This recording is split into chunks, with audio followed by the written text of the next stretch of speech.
साथियों, सभी को मेरा नमस्कार और मैं आप सभी का हार्दिक स्वागत करती हूँ अपने YouTube channel AK latest education पर। तो आज हमने व्याकरण की वीडियो ली है और व्याकरण की वीडियो में आज आपको रिवीजन कराने वाले हैं हम, और रिवीजन भी फास्ट होगा और रिवीजन आपके लिए बहुत ही फ़ायदेमंद भी होने वाला है। तो वीडियो को लास्ट तक बने रहे, एंजॉय कीजिए, और जो बच्चे पहली बार देख रहे हैं वो वीडियो को सब्सक्राइब कीजिए, लाइक कीजिए। तो चलिए शुरुआत करते हैं। देखेंगे व्याकरण। व्याकरण सबसे पहले हमें क्या होता है व्याकरण में। व्याकरण हमें शुद्ध पढ़ना सिखाती है, हमें व्याकरण हमें क्या करती है, हमें शुद्ध पढ़ना सिखाती है, हमें शुद्ध लिखना सिखाती है, हमें शुद्ध बोलना सिखाती है। देखिए, शुद्ध पढ़ना, शुद्ध लिखना और शुद्ध बोलना क्या होता है, हमारे व्याकरण के द्वारा ही हमें सीख पाते हैं। तो व्याकरण में सबसे पहले जो भाग होता है हमारा वर्णमाला का होता है। वर्णमाला ही हमारा व्याकरण का आधार होती है। अगर वर्णमाला हमें आती है तो हम व्याकरण अच्छे से हम उसको पढ़ पाते हैं। तो सबसे पहले देखेंगे वर्णमाला को। वर्णमाला, वर्ण क्या होता है हमारे, सबसे पहले देखेंगे वर्ण। वर्णमाला को तोड़ लेंगे, पहले करेंगे वर्ण प्लस माला। तो पहले हम वर्ण देखेंगे। माला, वर्ण यानी वर्णों की माला है, जिसमें जैसे आप कह दें मोती हैं तो मोती में क्या होता है, सबको उनको पिरो दिया जाता है तो एक माला बन जाती है। ऐसे ही यहाँ पर क्या है, वर्णों की एक माला है। ये वर्णमाला ही अक्षरों की एक माला है जिसको उसमें गूंथा गया अक्षरों को, तो उससे बन जाती है हमारी वर्णमाला। तो ऐसे वर्णमाला में देखेंगे वर्ण क्या है। सबसे पहले हम देखेंगे वर्ण को। वर्ण भाषा की सबसे छोटी इकाई ध्वनि है हमारी, यानी हम जो अभी बोल रहे हैं वो हमारी ध्वनि है, और भाषा की क्या है, सबसे छोटी इकाई हमारी क्या होती है, ध्वनि होती है। ध्वनि के लिखित रूप को हम, अगर जो मुंह से हमारी आवाज़ निकल रही है उसको हम लिख दे तो उसको क्या बोलेंगे, हम वर्ण बोलेंगे। जो हमने बोला है उसको हम लिख दे तो हम क्या करेंगे, उसको वर्ण बोलेंगे। यानी ध्वनि के लिखित रूप को ही हम क्या कहेंगे, वर्ण कहेंगे। वर्ण को हम दूसरा नाम क्या देते हैं, अक्षर नाम देते हैं वर्ण को। और क्या कहते हैं हम, वर्ण को अक्षर भी कहते हैं, है ना। तो भाषा की जो लघुत्तम इकाई होती है, भाषा की लघुत्तम इकाई जो होती है वो क्या होती है, हमारी वर्ण होती है। यानी भाषा की छोटी, सबसे छोटी, जैसा हम बोलेंगे का, इसको बोले हम का, यानी क्या, आ। तो ये दोनों हमारा क्या हुआ, ये क्या हुआ, ये होती है हमारी इकाई। यानी सबसे छोटी इकाई जो होती है वो वर्ण होता है हमारा। सबसे छोटी इकाई होती है हमारी, होता है हमारा वर्ण। तो भाषा की सबसे छोटी इकाई होती है हमारी वर्ण होती है। चलिए आगे देखते हैं। ध्वनि का प्रयोग। ध्वनि का प्रयोग हम क्या करते हैं, बोलने में और सुनने में किया जाता है। ध्वनि जैसा मुंह से हमने बोला और कानों से हमने कुछ सुना, तो क्या है ध्वनि का प्रयोग क्या है, हमने ध्वनि का प्रयोग क्या है, हमने बोलने और सुनने में क्या है। तो वर्ण का जो प्रयोग करेंगे हम लिखने और पढ़ने और देखने में करेंगे। ध्वनि का प्रयोग कहाँ कहाँ पर करेंगे, यही भी प्रश्न आपसे पूछा जाए तो आप, एक छोटी सी नॉर्मल सी बात है, ध्वनि का प्रयोग हम बोलने और सुनने में दोनों में करते हैं, लेकिन वर्ण का जब प्रयोग करेंगे तो हम लिखने, पढ़ने और देखने में ये करेंगे, है ना। पढ़ने में और देखने में और लिखने में, इन तीन चीज़ों में हम क्या करेंगे, वर्ण का प्रयोग करेंगे। अब देखते हैं वर्णमाला। देखते हैं वर्णमाला। देते वर्णों के व्यवस्थित समुदाय को, अभी मैंने बताया था वर्णों के व्यवस्थित, यानी वर्णों के व्यवस्थित समुदाय को हम वर्णमाला कहते हैं। यानी वर्ण, अगर माला में वर्णों को साइज़ के अनुसार रखा जाएगा, वो तो अच्छे से उन्हें गूंथ कर रखा जाएगा, तो क्या होगी, माला हमारी बहुत सुंदर लगेगी ना। ऐसे ही वर्णों के व्यवस्थित समुदाय को हम क्या कहेंगे, वर्णमाला कहेंगे। यानी उनके व्यवस्थित समूह, यानी कि उनको सही क्रम में, सही ढंग में, जहाँ जिसको रखना चाहिए उसको रखने का जो तरीका है वही हमारा व्यवस्थित समुदाय है। तो वर्णों के व्यवस्थित समुदाय को ही हम वर्णमाला कहेंगे। तो हिंदी में वर्णों की संख्या हमारी कितनी है, 52 है, 52। तो हमारी कितनी है हिंदी में वर्णों की संख्या पूछी जाए हमसे, तो वर्णों की संख्या हमारी 52 है। ध्वनि की संख्या भी हमारी 52 ही होगी, अक्षर की संख्या भी हमारी 52 ही है। तो ये हमारी तीनों चीज़ें हमारी क्या हैं, 52, यानी 52। आगे चलेंगे। वर्णमाला को दो भागों में विभाजित किया गया है। वर्णमाला को दो भागों में विभाजित किया गया है। कौन कौन से में, स्वर में और व्यंजन में। इसके दो भाग किए गए हैं, एक तो स्वर, दूसरा व्यंजन। तो पहले स्वर को देखेंगे। पहले हम देखेंगे स्वर को।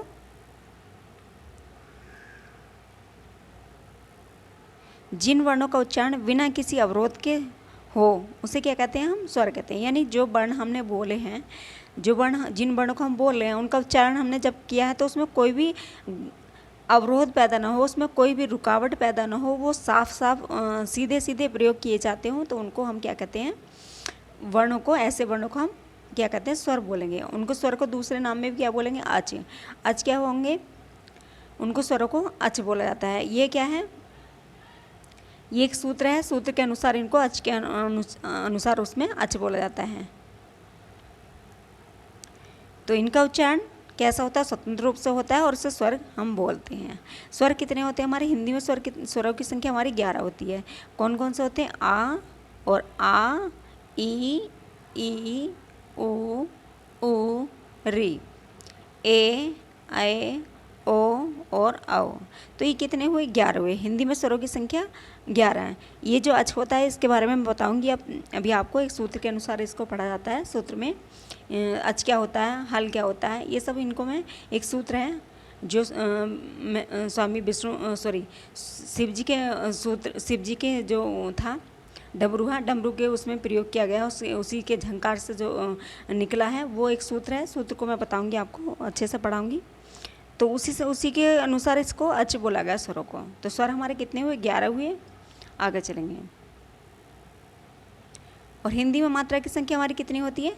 हिंदी में मात्रा की संख्या हमारी 10 होती है। 10 क्यों? आ की मात्रा कोई नहीं होती। आ की मात्रा क्यों नहीं होती? क्योंकि आ की मात्रा उदासीन होता है, ये आ की मात्रा नहीं होती। आगे चलेंगे। आगे पढ़ेंगे हम स्वरों के भेद। अभी हमने पढ़े स्वर। अब पढ़ लेते हैं स्वरों के भेद के बारे में, स्वर के भेदों के बारे में।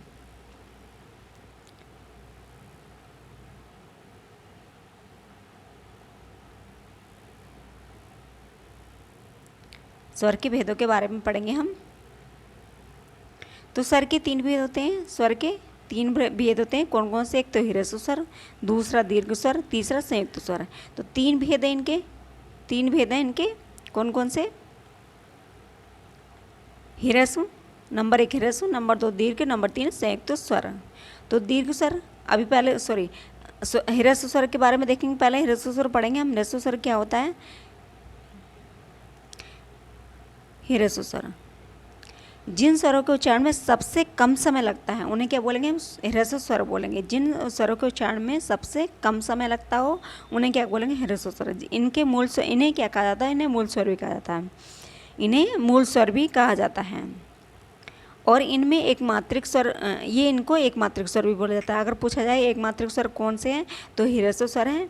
ह्रस्व स्वर हमारे मूल स्वर होते हैं और इन्हें लघु वर्ण भी बोला जाता है और स्वर भी या लघु स्वर भी कहते हैं।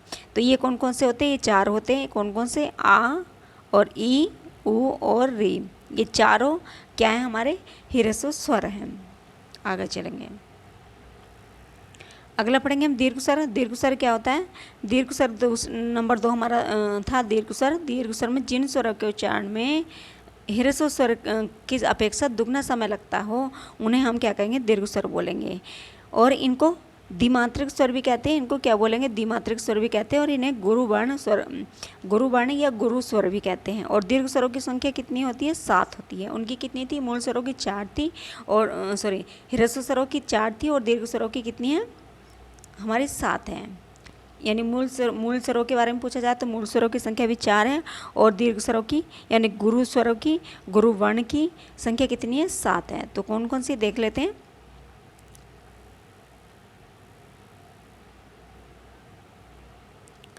आ, ई, उ, ए, ऐ, ओ और औ। ये हमारी हैं, ये हमारे 7 अक्षर हैं। कौन से? दीर्घ स्वर। आ कैसे बना है? आ और आ को मिलकर बना है। ई बनी है, ई और ई को मिलकर बनी है। ऊ बना है, ऊ और ऊ को मिलकर बना है। ए बना है, आ और ई को मिलकर बना है। ऐ बना है तो आ और ए को मिलकर बना है।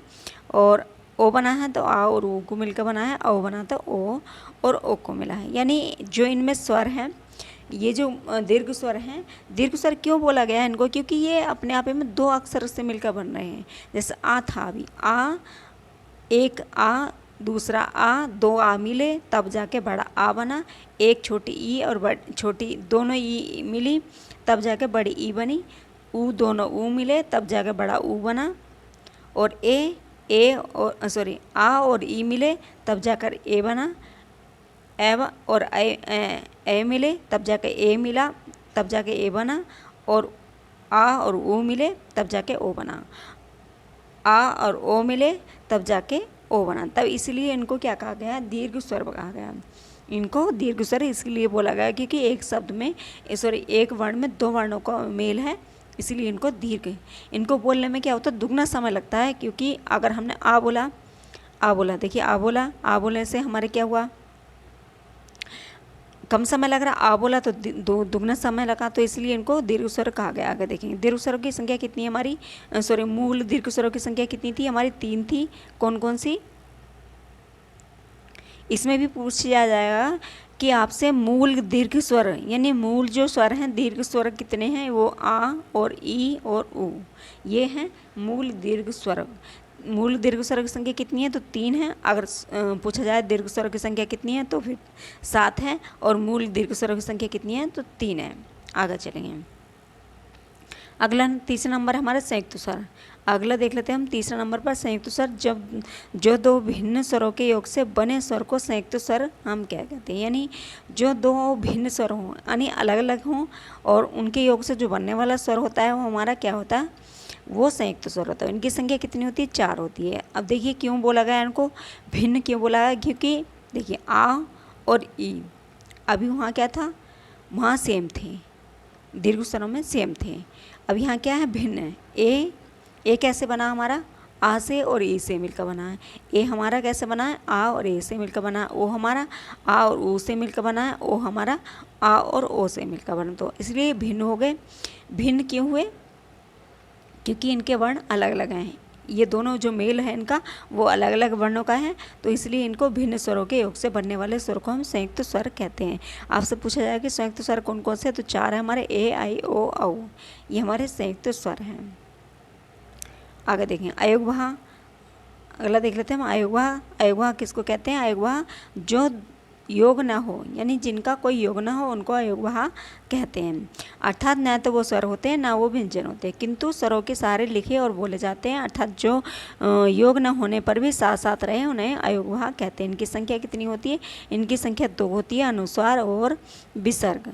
ये क्या होते हैं, अनुस्वार जो अंक की गिनती लगती है वो, और विसर्ग ये दोनों विसर्ग और अंक की गिनती जो लगती है अनुसार, ये दोनों होते हैं हमारे अयोगवाह। अब अयोगवाह को लेकर कितनी संख्या हो गई, उनकी स्वरों की 13 हो गई। अयोगवाह को लेकर पूछा जाए, अयोगवाह को लेकर स्वरों की संख्या कितनी है, तो हमारी 13 हो जाती है।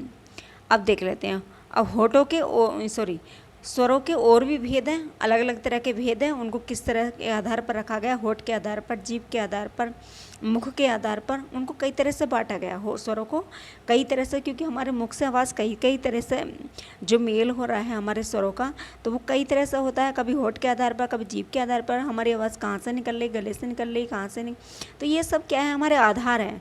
कुछ आधारों पर रखा गया है स्वरों के भेदों को। स्वर के भेद आधारों पर देखने को मिलेंगे हमें अलग अलग तरीके के। तो देख लेते हैं कौन कौन से हैं। देखिए अब सबसे पहले देखेंगे हम होठ के आधार पर। सबसे पहले देखेंगे होठ के आधार पर, जो हमारे होठ होते हैं इनके आधार पर स्वरों के भेद कैसे होते हैं, यानी कितने भेद होते हैं। तो इनके 2 भेद होते हैं, कौन से, एक आवर्तमुखी और एक व्रतमुखी, दूसरा आवर्तमुखी। तो व्रतमुखी को देखेंगे पहले। सबसे पहले हम देख लेते हैं व्रतमुखी को। व्रतमुखी जिन स्वरों के उच्चारण में दोनों गोला, यानी दोनों होठ जो होते हैं हमारे वो गोलाकार हो जाएं या फिर वृत्ताकार हो जाएं, उन्हें व्रतमुखी स्वर हम कहते हैं। जैसे क्या, अभी ऊ बोला, ओ बोला, तो हमारे जो दोनों होठ हैं उनका जो आकार है हमारा कैसा हो गया, गोलाकार हो गया, वृत्ताकार हो गया। तो ऐसे ही व्रतमुखी स्वर इनको क्यों कहा गया, क्योंकि जो हमारे बोलने से जो दोनों होठ हमारे गोल हो जा रहे हैं, जो हमारे दोनों होठ हैं वो उनकी जो आकृति है वृत्ताकार हो जा रही है या गोलाकार हो जा रही है, तो इसीलिए उनको व्रतमुखी स्वर कहा गया। तो जैसे कौन कौन से हैं, ऊ है, ओ है और औ है, ये हमारे 4 हैं। आगे देखेंगे आवृतमुखी में देखेंगे। आवृतमुखी हमारे 2 आवृतमुखी स्वरों को देखेंगे हम, जिन स्वरों के उच्चारण में दोनों होठ गोलाकार नहीं होते, वृत्ताकार नहीं होते, आवृतमुखी स्वर उनको कहते हैं। यानी कि जो हमारे जो अभी कैसे हो रहे थे, गोलाकार हो रहे थे व्रतमुखी में, अब आवृतमुखी में अब हमारे जो दोनों होठ हैं, जब हमारी मुख से आवाज़ निकल रही तो जो शब्द हमने बोला उसके बोलने से हमारे जो मुंह का आकार है वो गोल नहीं हुआ, ना ही वृत्ताकार हुआ। तो ऐसे स्वरों को हम क्या बोलेंगे, आवृतमुखी। आवृतमुखी स्वरों में कौन कौन से आ जाते हैं, जैसे क्या, आ है, ई है, ए है, आए है, ये 4 ये हमारे 6 हुए। 6 आवृतमुखी स्वर हैं, आ ई ए। ये 4 हमारे कैसे हैं, ये 6 हमारे कैसे हैं, ये हमारे आवृतमुखी स्वर हैं, ये हमारे आवृतमुखी स्वर हैं। आगे चलेंगे, अब आगे देखेंगे प्लुत स्वर को। प्लुत स्वर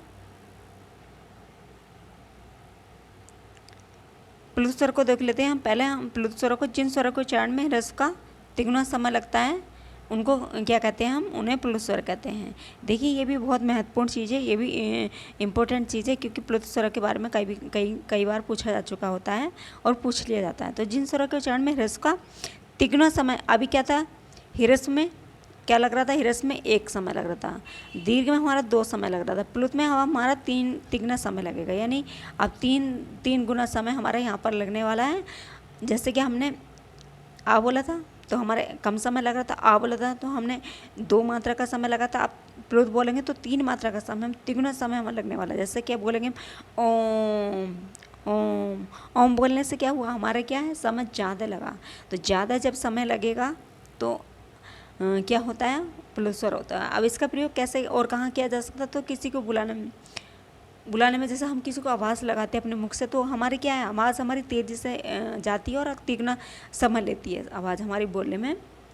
पास वाले को बुलाएंगे तो क्या है, कम समय लगेगा, दूर वाले को बुलाएंगे तो ज़्यादा समय लगेगा। तो किसी को बुलाने में जो समय लगता है हमारा, तिगुना समय लग रहा है हमारा, तो क्या होता है, इनको प्लुत स्वर कहते हैं। आगे देखेंगे,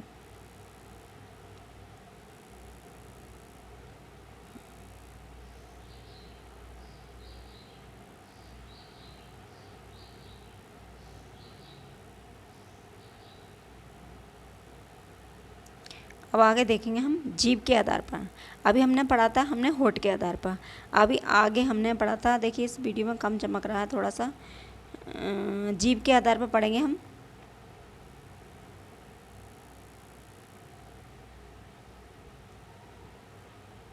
हम पढ़ेंगे जीभ के आधार पर स्वरों के भेद, यानी मैं लिख देती हूँ,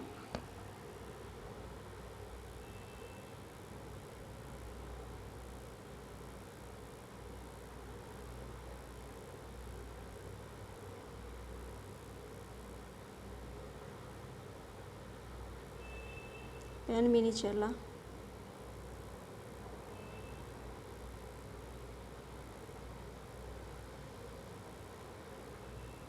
जीभ के आधार पर अभी देखेंगे, जीभ के आधार पर देखेंगे हम स्वरों के भेदों को देखेंगे। जीभ के आधार पर स्वरों के भेद कितने होते हैं, तो 3 भेद होते हैं। कौन से, एक अग्रस्वर, दूसरा मध्य स्वर, तीसरा पश्च स्वर। तो 3 जीभ के आधार पर देखेंगे हम, तो 3 हमारे कौन कौन से हैं, ये हमारे हैं 3 स्वर हैं, अग्रस्वर, मध्य स्वर और पश्च स्वर।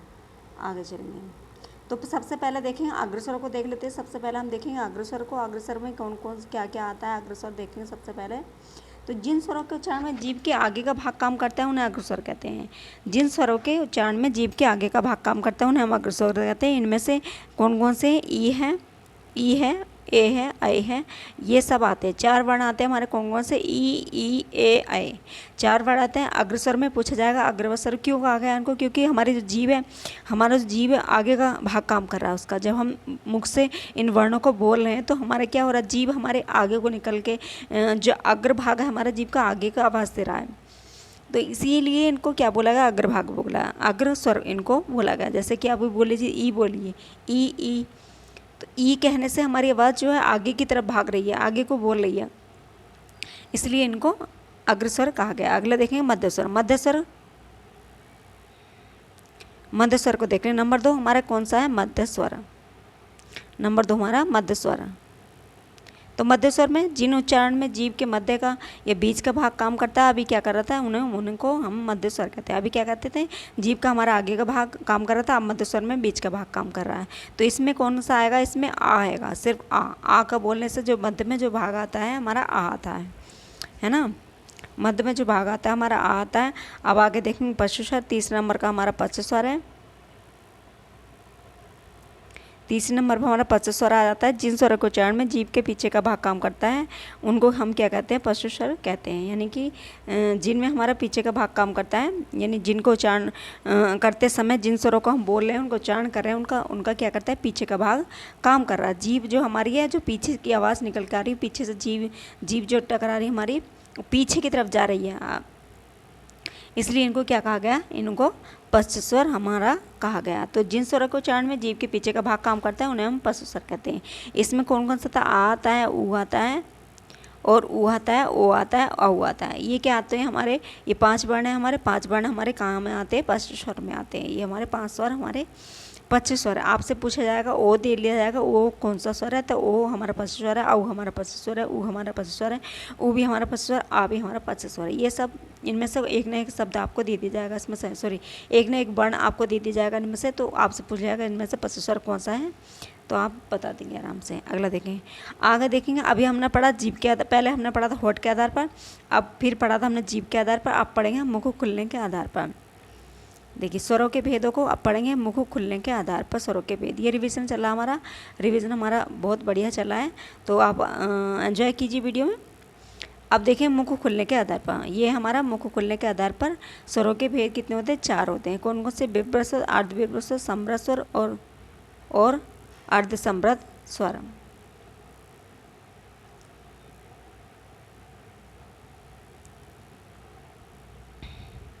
चार स्वर थे, कौन कौन से हमारे, विभ्रत स्वर, अर्धविभ्रत स्वर और समृत स्वर और अर्धसमृत स्वर। ये हमारे 4 थे, तो चारों को हम देख लेंगे एक नज़र पर।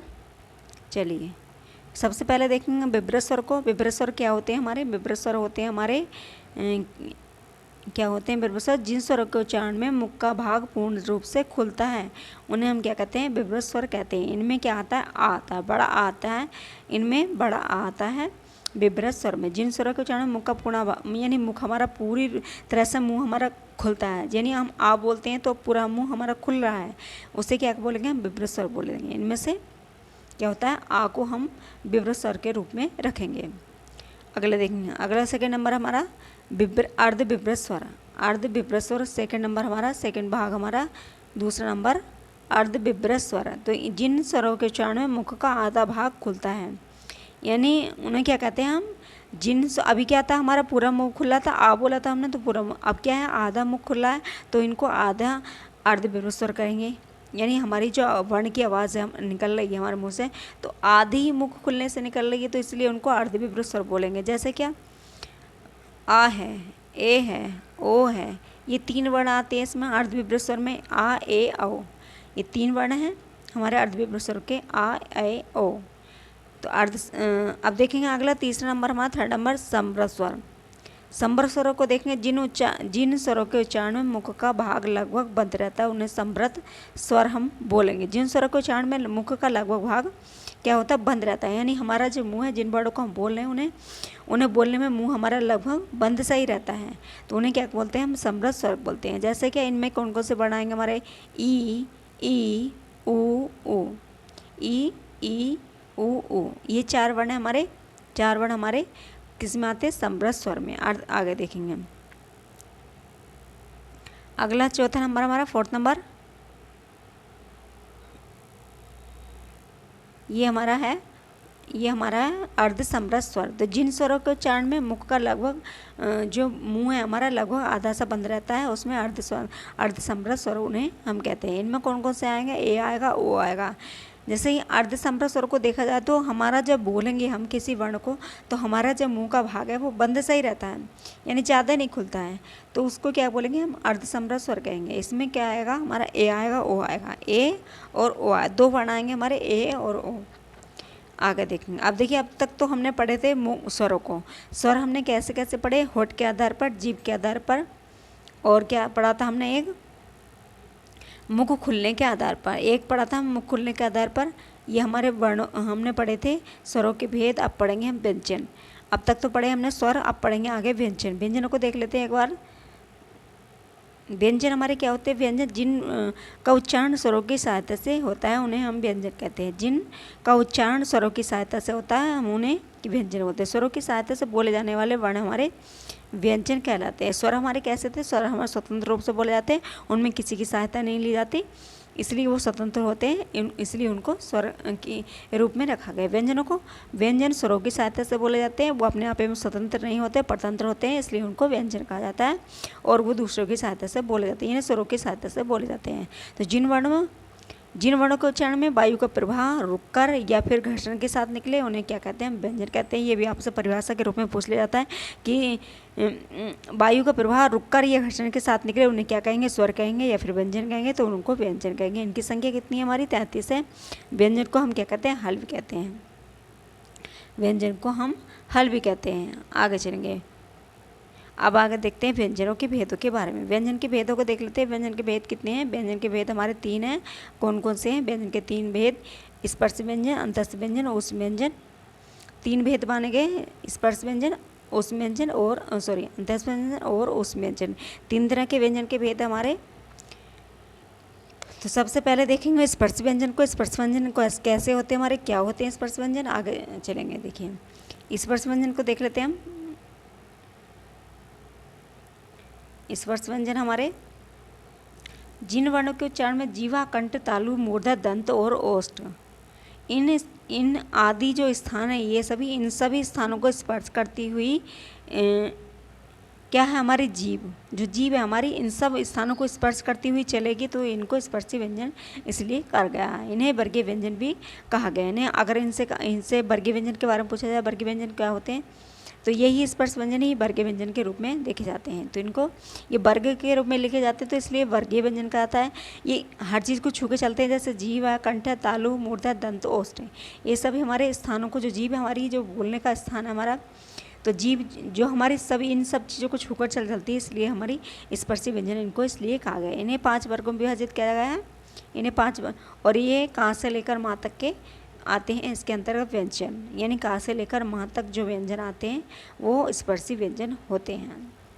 आगे चलेंगे, देख लेते हैं कौन कौन से स्पर्शी व्यंजन हमारे का वर्ग में जितने आएंगे। का वर्ग में वो हमारे कंठ कहलाते हैं। का वर्ग में आने वाले हमारे कंठ कहलाते हैं, जैसे का, खा, गा, घा और डा।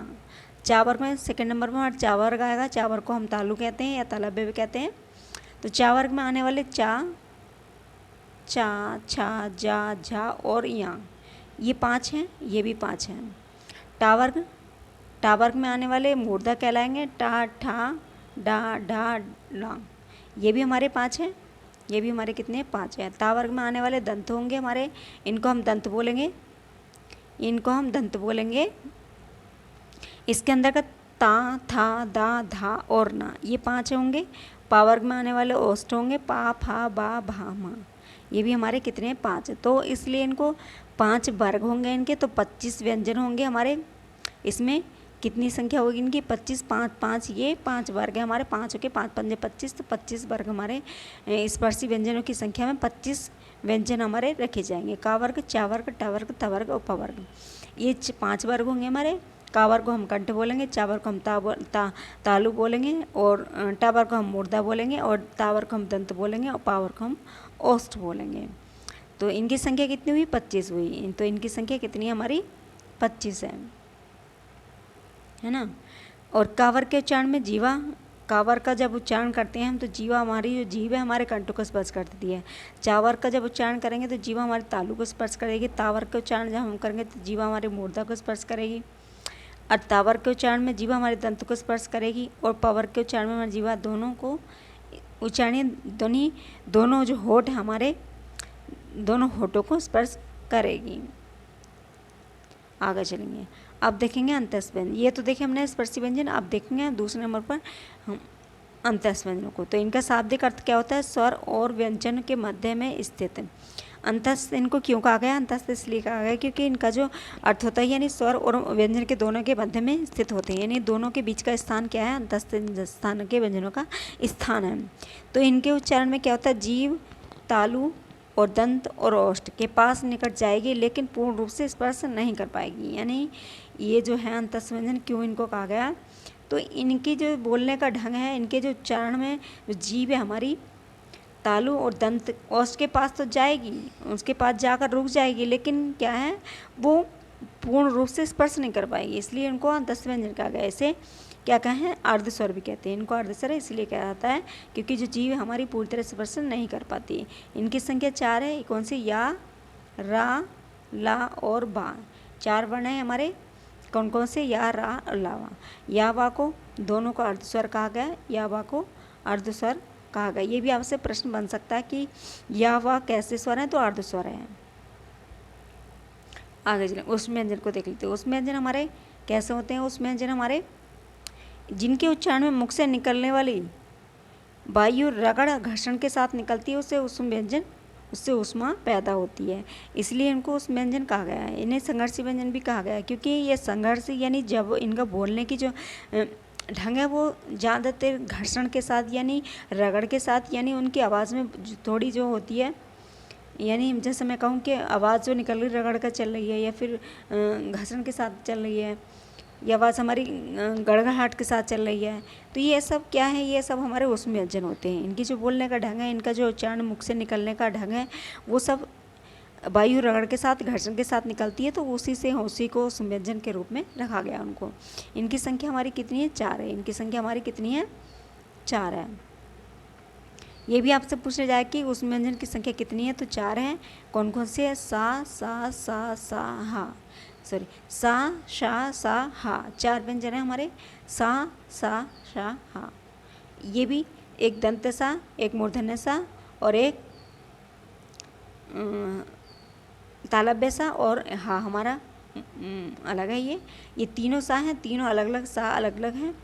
इसको हम दंत सा बोलेंगे, सा को दंत सा, इसको दंत सा, इसको मूर्धन्य, इसका इसको हम बोलेंगे दंत सा, इसको बोलेंगे मूर्धन्य, इसको बोलेंगे हम तालव्य, इसको बोलेंगे हम तालव्य। अगले चलेंगे।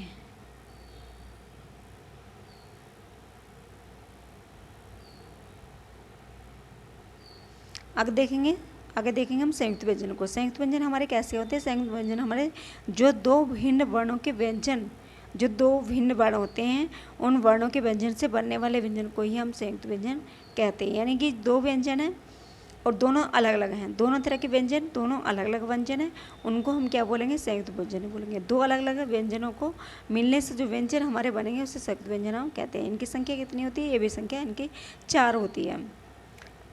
देख लेते कौन कौन सी संख्या। छा बनेगा हमारा कैसे? का और शा को मिलकर छा बनेगा हमारा। का और सा, का में हलंत मिलेगा आपको, क्योंकि ये आधा होता है इसलिए इसको हलंत के रूप में देखा जाता है। त्रा हमारा ता और रा के रूप में बनेगा, ता और रा के रूप में बनेगा। ज्ञा हमारा जा और यहाँ के रूप में बनेगा, और शा हमारा शा और रा के रूप में बनेगा। तो ये अभी हमारे 4 वर्ण थे, और चारों देखिए का भी अलग है, इसमें ता अलग है, जा अलग है, सा अलग है, रा अलग है, यहाँ अलग है, रा अलग है। तो ये क्या है? इनकी संख्या जो अलग अलग है, ये किसी से भी एक दूसरे में मैच नहीं है, ये अलग अलग वर्ण है, अलग अलग रूप में इनको जोड़ा गया है, इकट्ठा किया गया है, इसलिए इनको संयुक्त रूप में देखा गया है, इनको इसलिए संयुक्त व्यंजन कहा गया। आगे देखेंगे उच्छिप्त अर्थात द्विगुण व्यंजन। इनकी संख्या, इसे भी देख लेते हैं क्या कहते हैं इनको। इनका शाब्दिक अर्थ क्या होता है? उछला हुआ अथवा फेंका हुआ। इनका जो बोलने का ढंग होता है वो एकदम उछला हुआ अथवा फेंका हुआ, इसलिए उनको क्षिप्त व्यंजन अथवा द्विगुण व्यंजन कहा गया। क्यों?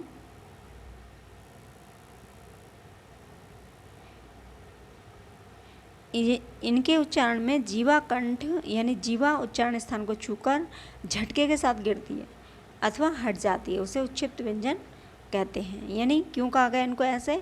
जो हमारी आवाज़ मुंह से निकलती किसी वर्ण को हम बोलेंगे तो हमारी जो आवाज़ है वो झटके के साथ आकर छूकर लगेगी, तो इसलिए उनको क्षिप्त व्यंजन हो। इनके शब्द, इसका जो शब्द का प्रारंभ, इनका जो प्रयोग होता है शब्द के प्रारंभ में नहीं होता है। इनका शब्द जो, ये जो शब्द होते हैं, अगर इनको शब्दों के रूप में देखा जाए तो इनका प्रयोग शब्द के प्रारंभ में नहीं होता, अंत में मिलेगा इनका।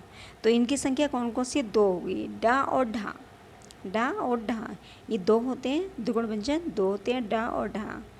तो इनका ये भी पूछ लेता है कि जिसका प्रयोग अंत में हो यानी प्रारंभ में नहीं होता है, बीच में भी देखने को मिल जाता है या फिर अंत में देखने को मिलता है, तो ऐसे वर्णों को क्या कहेंगे? हम उच्छिप्त व्यंजन, द्विगुण व्यंजन कहेंगे। द्विगुण व्यंजनों को लेकर स्पर्शी व्यंजन की संख्या 27 हो जाती है, और द्विगुणों को लेकर व्यंजन की संख्या कितनी हो जाती है हमारी? ये होती है हमारी 35 हो जाती है। कुल व्यंजन की संख्या देखेंगे, स्पर्शी को देखेंगे तो स्पर्शी हमारे 25 थे और 2 और मिल गए तो 27 हो गए। अब द्विगुण को लेकर व्यंजन की कुल संख्या देखेंगे तो 35 हो जाए, क्योंकि 33 व्यंजन थे हमारे, अब 2 और मिले उसमें 35 हो गए। आगे चलेंगे। अब देखेंगे बाह्य प्रयत्न के आधार पर वर्णों के भेदों को रूप में। आगे देखेंगे बाह्य प्रयत्न के आधार पर वर्णों के भेद। अब तक तो हमने पढ़ा क्या, स्वर पढ़ा, व्यंजन पढ़ा, अब पढ़ेंगे वर्ण।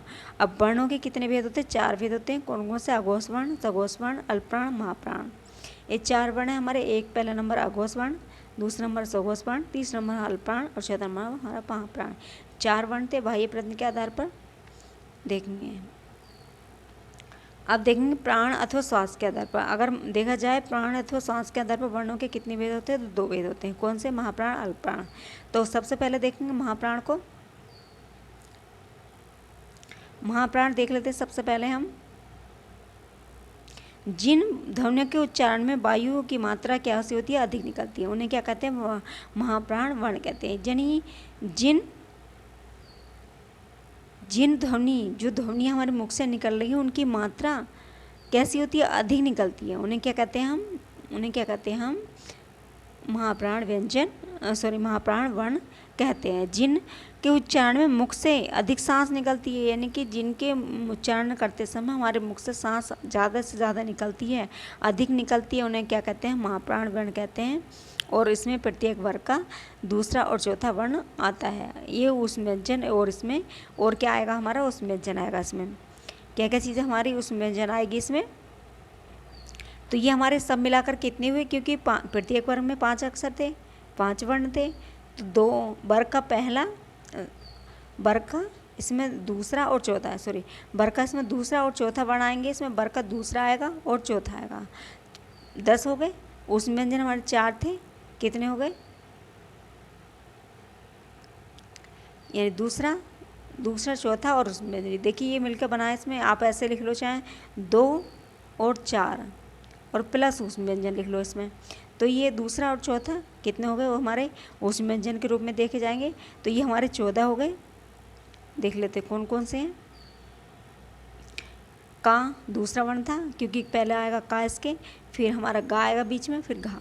तो दूसरा, ये दूसरा है, ये हमारा दूसरा है, ये हमारा चौथा है। तो चा और छा, टा और ढा, था और धा और पा और फा। और उस व्यंजन हमारे ये कहते हैं सा, ये हमारे उस व्यंजन है, हमारे 4 हैं ये, शा, सा, सा और हा। ये 4 वर्ण हैं हमारे उस व्यंजन के।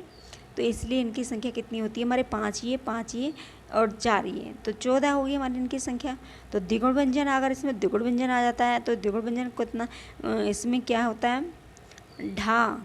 ढा भी द्विगुण व्यंजन का जो ढा है हमारा, वो भी हमारा महाप्राण होता है। अगर आपसे पूछा जाए ढा के बारे में तो ये भी हमारा महाप्राण होता है। आगे देखेंगे अल्पप्राण के बारे में देख लेते हैं हम।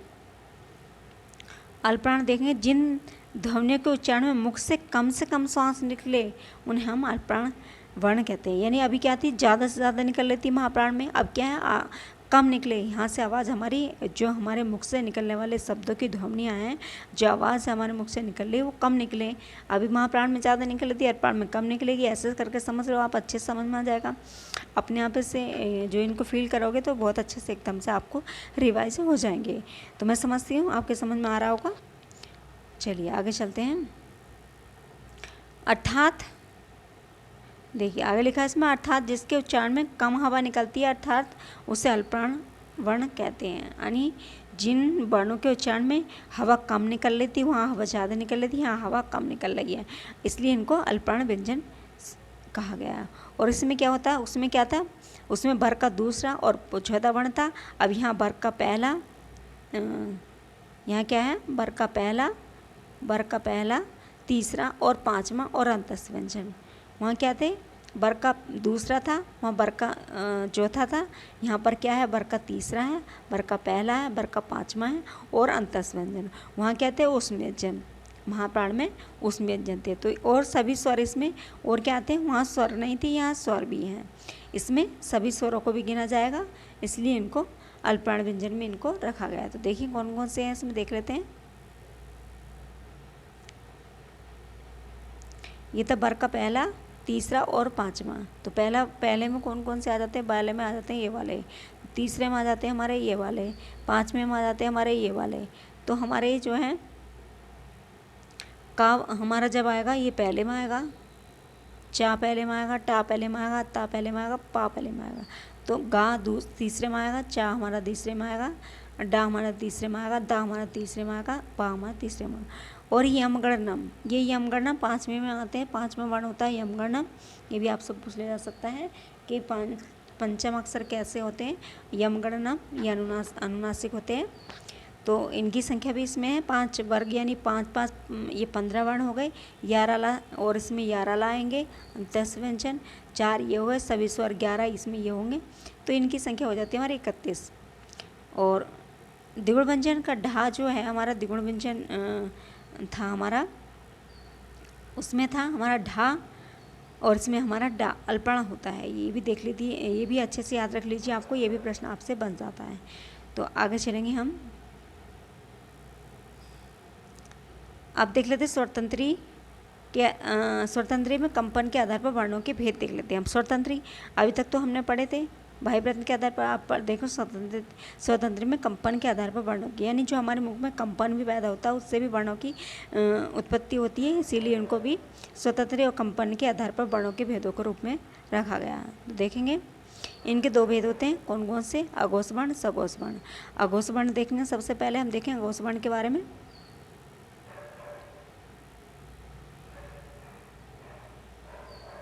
अघोष वर्ण देख लेते हैं। जिन ध्वनियों के उच्चारण में कंपन या झंकार नहीं होता उन्हें क्या कहते हैं, अघोष वर्ण कहते हैं। इसमें प्रत्येक वर्ग का पहला और दूसरा वर्ण और सभी साथ साथ आते हैं, यानी सभी उसमें व्यंजन आते हैं। तो ये क्या है, पहला और दूसरा, यानी वर्ग का पहला और दूसरा और सभी क्या आते हैं, सभी साथ साथ आते हैं। देख लेते हैं। यानी कि इसमें वर्ग का पहला, ये पहला आता है इसमें, ये वर्ग का पहला वर्ण है, ये का चा टा ता पा। और ये वर्ग का दूसरा वर्ण है, ये दूसरे वर्ग का है, और सा सा, ये 3 इसमें आएंगे। इसमें हा नहीं रखा जाएगा, इसमें हा को नहीं रखा जाएगा, तो इसलिए इनके वर्णों की संख्या होगी हमारी 13। और महाप्राण में हमारी संख्या थी 14, उसमें ढा को रखा गया था। इसमें हमारा 13 वर्ण है, इसलिए इसको ढा को इसमें, हा को इसमें नहीं रखा गया। आप देख लेते हैं सघोष वर्ण। सघोष वर्ण के देख रहे, सघोष वर्ण के बारे में देख लेते हैं हम एक बार। सघोष वर्ण क्या होता है, सघोष वर्ण जिन ध्वनियों के उच्चारण में कंपन या झंकार होता है उन्हें सघोष वर्ण कहते हैं। अभी क्या था, अघोष वर्ण में झंकार कंपन बिल्कुल भी नहीं था, यहाँ पर है, यहाँ कंपन है, इसलिए इनको सघोष वर्ण कहा गया है। इन्हें घोष वर्ण में कहते हैं, इन्हें क्या कहते हैं, सघोष वर्ण कहते हैं। इसमें क्या होता है, प्रत्येक वर्ग का तीसरा, चौथा और 5वां वर्ण आता है, और सभी इसमें अंतस व्यंजन हा भी आता है, इसमें सभी स्वर भी आते हैं। सघोष वर्ण में क्या आता है, जैसे अल्पर्ण की तरह देख लीजिए इसको भी। इस प्रत्येक वर्ग का तीसरा, चौथा और 5वां वर्ण है ना, प्रत्येक वर्ग का तीसरा, चौथा, 5वां वर्ण, और इसमें अंतस व्यंजन हा और सभी स्वर आ जाते हैं। तो ये कितने हो जाते हैं हमारे, देखेंगे। ये हमारा तीसरा वर्ण है, वर्ग का तीसरा वर्ग है हमारा, ये हमारा चौथा वर्ग है, ये हमारा 5वां वर्ग है ना, और सभी अंतस व्यंजन ये, और हा भी मिलाएंगे इसमें। तो 5 5 15 और 4 कितने हो गए हमारे, 19 और 1 20।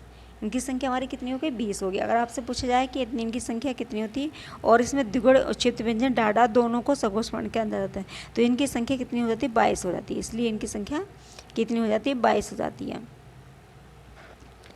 अब आगे देखेंगे, आगे की वीडियो हम कल देखेंगे। कल हम आगे के और कुछ प्रश्नों को हम रखेंगे। प्रश्न काफ़ी अच्छे रहेंगे आपके लिए, जो आपको महत्वपूर्ण होने वाले हैं।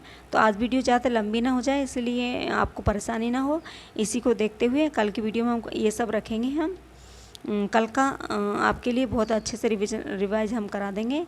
ये सब कल की वीडियो में दिखाएंगे, हम आपको कल को कराएंगे।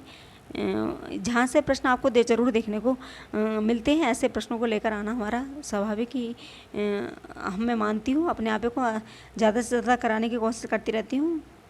तो अभी तक मेरी कुछ तबीयत ख़राब थी, तो इसलिए मैं वीडियो को लेकर नहीं आई थी। और आगे से मैं पूरी प्रयास मैं करती रहूँगी, वीडियो को आपके लिए अच्छे से अच्छी वीडियो लाने की पूरी कोशिश मैं करती रहती हूँ। तो वीडियो तक अंत तक बनिए और एंजॉय कीजिए वीडियो को, और सब्सक्राइब कीजिए। जो पहली बार देख रहे हैं वीडियो को सब्सक्राइब कीजिए, ताकि आने वाली आपको वीडियो समय के अनुसार मिलती रहे। Thanks for watching. Thank you, धन्यवाद।